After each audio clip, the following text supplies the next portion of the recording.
So I did a TikTok live last night. A lot of the regular guests came on and people from the audience asked questions. It's always a great time. I enjoy doing that because I like other people's inputs.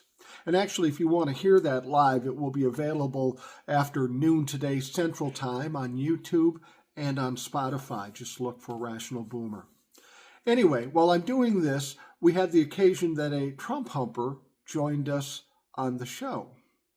We usually try to avoid that because I don't want this to become a yelling match in some shit show.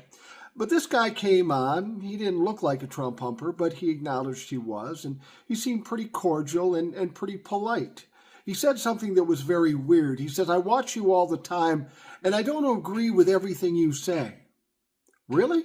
You're a Trump humper. You watch me, and you don't agree with everything I say. How is it you agree with anything I say? Nonetheless, we were talking, and I said, "What is it you like about Donald Trump?" And he said, "Well, I don't know. I like the fact that he's no bullshit." I go, "Well, interesting you should bring that up. Let's talk about some bullshit.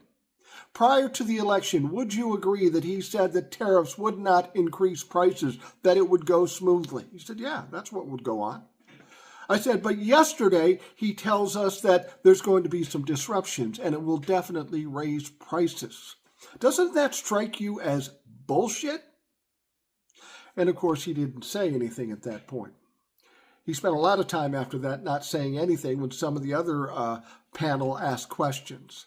He seemed confused. He wasn't a bad guy. He wasn't an argumentative guy, but he seemed confused at that moment. And at that moment, I realized what we were dealing with. These people who like Donald Trump. You ask them about policy. You ask them about facts. They know nothing about it. These people are little more than fanboys or fangirls. They like him because, well, the same reason they like The Ultimate Warrior or somebody on television. It's not very sophisticated. They just like how they make them feel. And apparently racism, misogyny, and anti-Semitism, and violence, and criminality, and corruption make them feel good. It was an interesting psychological test. I think I understand more who these people are.